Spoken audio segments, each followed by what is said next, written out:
10 o'clock. So everybody, welcome. We are officially live in this success formula system. So here's what we're going to do.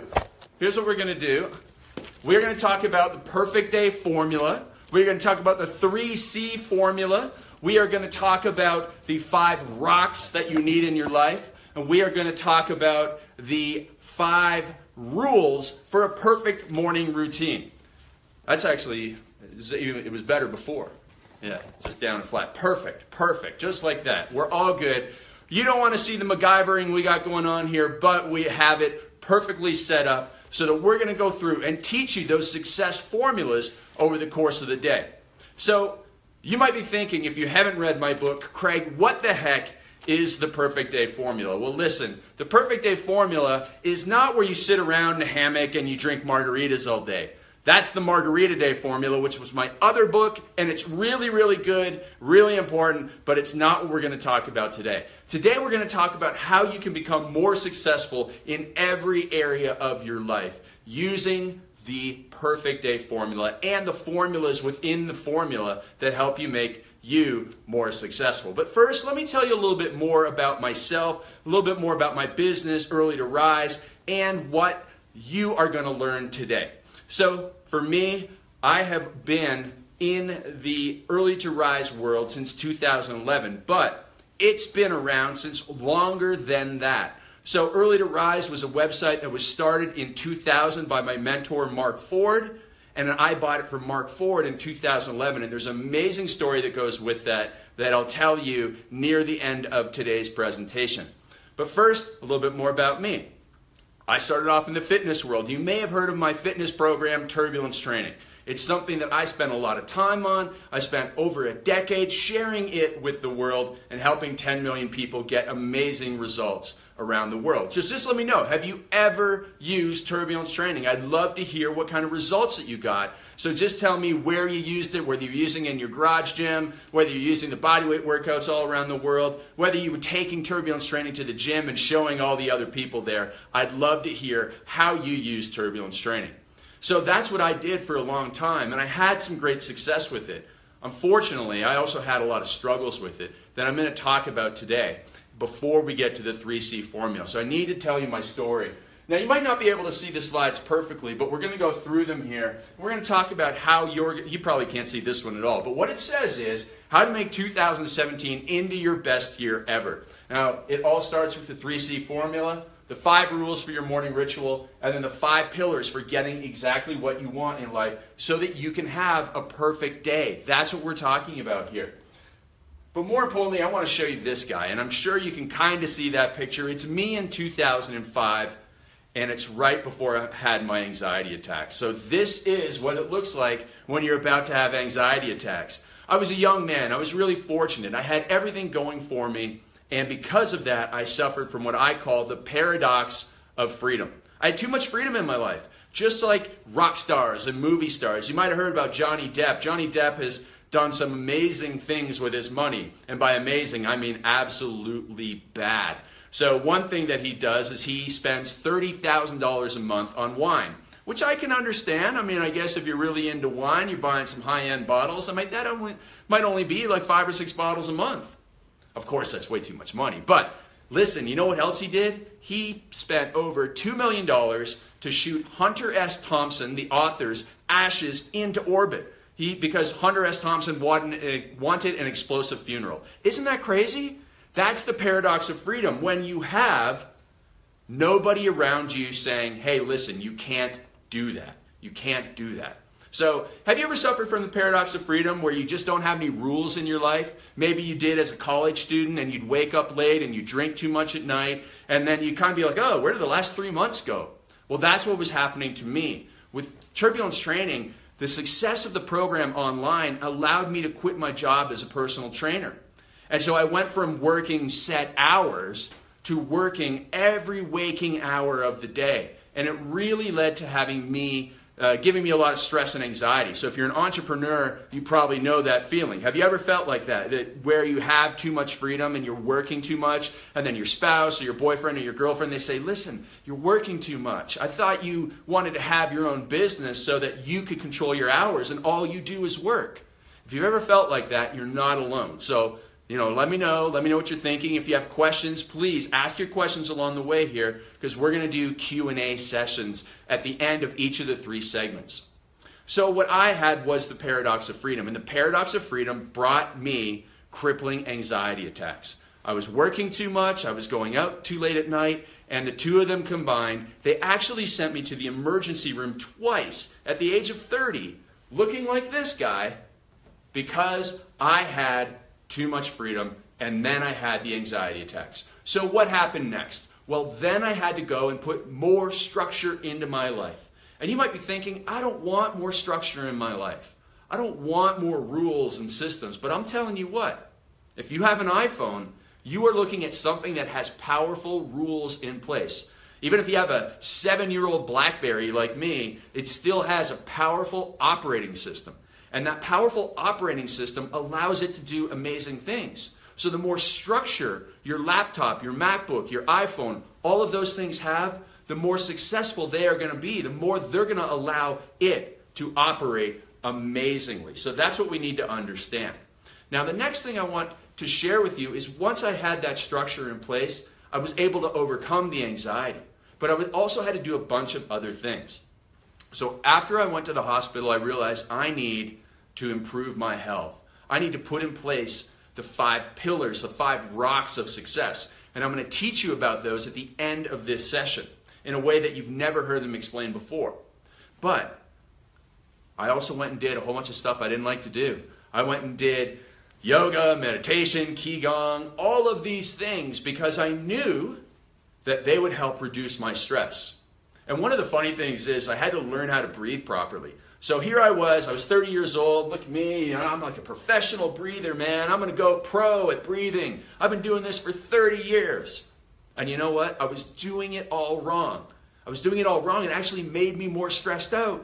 It made me like almost crazy because I was breathing through my upper chest, short, shallow breaths, hunched over at the computer like this. And when you do that, you increase your adrenaline. And when you increase your adrenaline, you get more stressed out. Have you ever felt that way? Have you ever had a busy day and you feel like, there's a burning sensation in your chest? That's the way I felt when I had my anxiety attacks. And then I went to the meditation, the yoga, the qigong, which is like this weird thing where you just like, it's standing meditation. I didn't like it at all. But I learned how to breathe. In through my nose, big belly, nice and slow out through my nose. And if I get stressed out now, and I do 6 of those breaths, taking about 10 seconds for each one, it takes my stress levels from here down to here, like that. Seriously, in a minute. It's really that powerful. So I learned that. But then I also did something else. I went and bought a dog. I went and bought a dog because I read that petting this little chocolate lab here would help reduce my stress and anxiety. And you know what I found out? These guys make it worse when you get them. These little puppy dogs, they're really cute. But listen, I didn't know what I was doing. I went and bought this dog. It's like if someone just showed up with a baby one day and said, hey, here's a baby. Eventually, you'll enjoy it, right? Imagine just getting that, no instruction booklet, no help from anybody else. Well, that's what I got when I bought the dog. So I drove from Toronto out into the big countryside, and I went to this breeder, and they had a couple of puppy dogs left. They had this guy, and then they had this little black lab. And I was like, I don't know which one to buy. And then this guy comes over, he stands right beside me, he takes a little whiz right by my leg, and I guess he marked his scent because I took him home, and that was my introduction to Bally the dog about 11 years ago, right around this time of year. And so I brought him back to the big city, and I thought, okay, I'm going to pet this dog, I'm going to walk this dog, it's going to reduce my stress and anxiety, I'm going to feel amazing. And you know what? That's what he did. So I'm trying to walk this dog, and he's just sitting there like this. That's why I took the photo. Like, this is what happens. I pull on the leash, and the dog just looks at me like I don't want to do anything. So, okay, I was walking the dog around Toronto, pulling him around. Everybody thought I was probably abusing the poor little animal. And then the next day I thought, okay, if he doesn't want to walk, let's take him to the park. We'll play fetch, I'll throw a ball. He's a Labrador retriever, right? Key word, retriever. I take him to the park, I throw the ball, he does this. He just looks at me. Nothing, no dice. All right, drag him all the way back to the apartment. Okay, third day I got him. Tiny little apartment in Toronto. I leave him there, I got to go out, a couple meetings, I come back, all these nasty notes on the door. All these nasty notes from people who are saying, oh, you got to shut your dog up, all he does is cry. And it was, the poor little guy had the separation anxiety. And I realized I bought the dog version of me. So it made things worse for a while. But eventually, this guy became one of my best friends. He's amazing. He's 11 years old right now, and he does reduce my stress. He's one of the best things in my life. So thank you to Bally the dog for the paradox that he brought in there. So just a funny little story to show you all the things that I was doing to overcome the stress and anxiety. And that leads in to our 3C formula. Because here's what I was doing. I was trying to put structure into my life to overcome the paradox of freedom so that I could get healthy again, so that I could get back to normal. And so what I realized was more structure equaled more freedom, putting rules and boundaries into my life. Now, if you don't believe me, there's a great author named Paulo Coelho, and he says it very eloquently. He says, discipline and freedom are not mutually exclusive, but mutually dependent. Because without discipline, we would sink into chaos. And that's what happened to me when I had the anxiety attacks, right? So if you are running around like a chicken with its head cut off because you don't have any rules, you don't have any boundaries, you're being reactive, that is going to hold you back in life. That is where more people struggle than in any other area. But those people who are proactive, they're the ones that plan and prepare their days.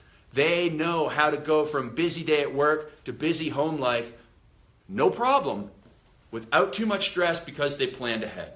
So that is all part of the 3C formula. Now, if you've read my book, you've probably heard me talk about it. And it comes from this book that I read called The Art of Living. The Art of Living is a translation of an ancient Stoic philosopher named Epictetus, who lived 2,000 years ago, long time ago. And he has a great little phrase that was translated in that book, and it goes like this. It'll change your life, it changed mine, I swear. Control what you can, cope with what you can't, and concentrate on what counts. So here, let me show you how I applied that to my life. I realized, you know what? I can't control this dog. I can't control him. I mean, I can train him a little bit better, but I can't control him all the time. And so I can't get stressed out if he doesn't want to walk or if he wants to chase a cat. I can't control that. All that I can control are my thoughts, words, and my deeds. I control how I feel, how I respond, all of that sort of stuff. And we can apply that to every area of life. So if you work for somebody, if you work with somebody, you can't control how they act today. You can't control if they're in a bad mood. You can't control if your boss is a jerk. You can't control those things. You can't go and push a magic button that changes that. All you can do is push the magic button up here that says, okay, everybody's acting a little crazy around me, but I am going to be centered here. I'm going to think, well, how can I solve this problem? How can I not be crazy? How can I respond? How can I make this situation better? I control that. That's what I'm going to focus on. So as soon as you start doing that, you'll be less stressed out because you'll be like, oh, that person, they're just acting a little bit, crazy today because I know they got a lot of stress going on in their life. Or if you go outside and it's raining. You can't control if it's raining, right? I mean, if you can, drop us a comment and let us know how you can control if it's raining or not. But listen, you go outside, it's raining. Okay, I got to walk 3 blocks. I got nothing. I got to get there in 5 minutes. I'm just going to go. And you know what? I'm not going to be upset. I'm going to make it an adventure. It's just like when I go through TSA. And funny story. So yesterday I go through TSA. And I was just at Fitness Business Summit. And my friend Brian Calicay, he gave me this spice, this chicken spice from this city in Michigan called Frankenmuth, because my mother loves going to Frankenmuth. And I once told Brian that because he got married there. Anyways, long story, he gives me chicken spice. I'm going through TSA yesterday in Ontario, California, and they take my bag. And I'm like, okay, I've always got something in here. I know I don't have liquids in here, but what is it that set them off this time? They take out the chicken spice.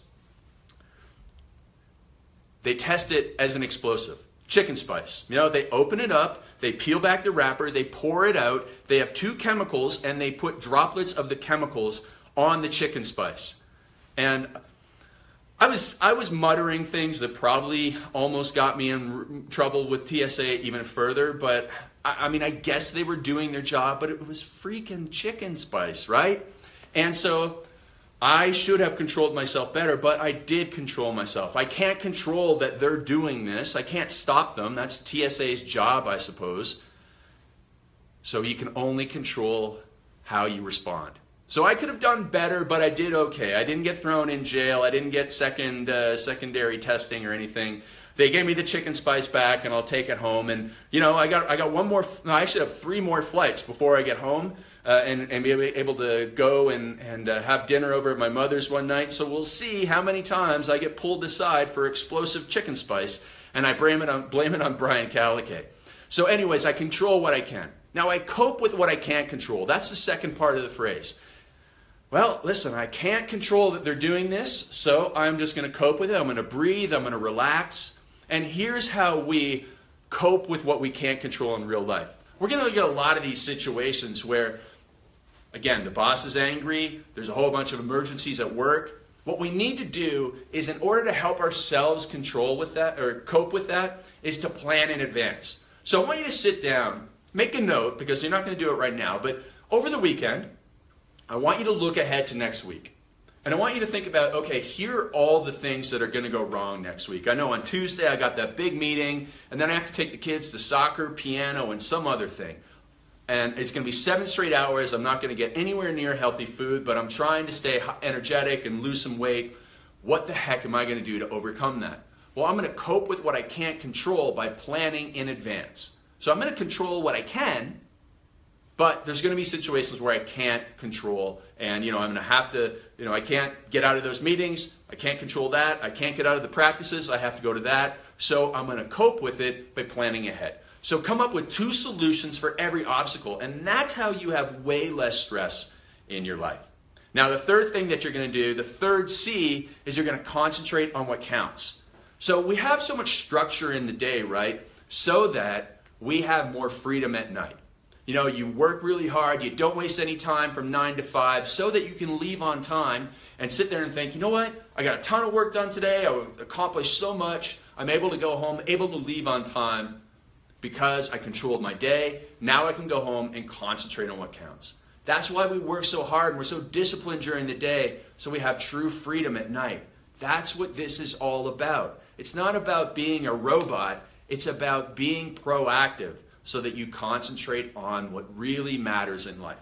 And so one other thing, just in terms of all the craziness that's going on in the world, I like to call this the first world problem. We sit there and we compare ourselves to others. Joe just got that new BMW or that new F-150 pickup truck. Man, I sure like that pickup truck. I'd sure love to have that. Now I'm going to be stressed out all day because I see pictures of his F-150 pickup truck or BMW on Instagram. And this is why so many of us are unhappy, even though we have a really great pickup truck and we have Instagram and we have all these amazing things, but we just can't be satisfied because somebody else has it a little bit better than us. But when you use this 3C formula, all of that disappears. You control what you can. Well, I can't control what kind of car he drives. I only control what kind of car I drive. I control that I give my best at work and I add value to the world. And that's what really matters to me. I control my time. You know what? I can't see everything that's going on in his life. So I should just be happy with what I have. So I control what I can. Cope with what I can't control. So again, I can't control if he has the nicest car in the world. In fact, I wish him the best. Because even if he had a crappy car, it wouldn't make my life any better. So I cope with what I can't control. And now I'm taking all of that external stress that so many people have from trying to keep up with the Joneses, and I've almost eliminated it. Because now I focus on what matters. I concentrate on what counts. I'm like, you know what? He's got to work 12 hours a day in order to have that car. He's got to sacrifice time with his family. I get to go home at night. I get to go home at night and I get to be present with my family.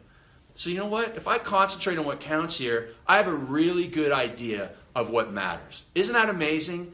Love that. Love this post if you are hearing what I'm saying about controlling what you can, coping what you can't control, and concentrating on what counts. Because a lot of people, they look at others and they say, I wish I had that money, I wish I had that home.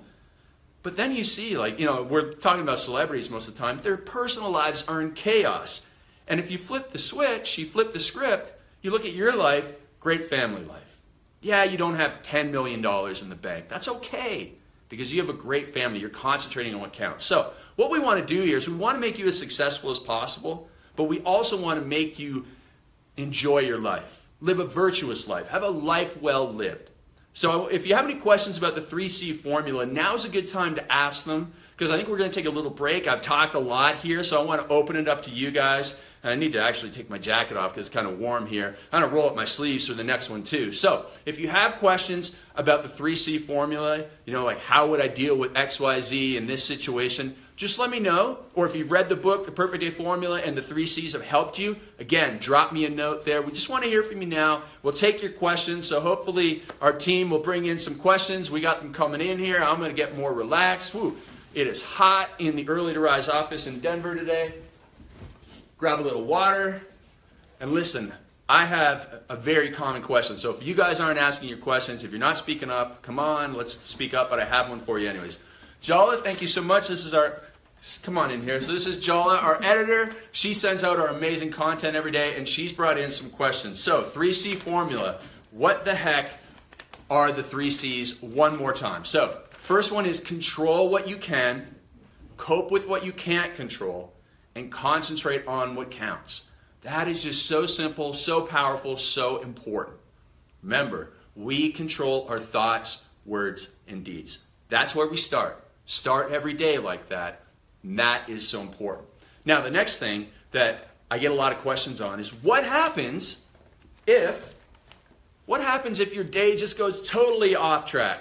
Some guy sent me an email the other week. He said, well, I'm trying to do all this stuff, but what if I get a flat tire? Well, what if you do get a flat tire? I mean, that's not going to ruin your entire day. I mean, you can't just, go back to bed. We can't do that. So we have to get back on track. So here's the thing. Just like when you start your mornings, you want to have a routine in place. You want to have a routine in place that kickstarts your morning. And so when you get off track, you want to have something that brings you back, what I call a trigger that centers you and kickstarts you to getting focused with the right activities. All right? So if you get off track, have something to put you back on track.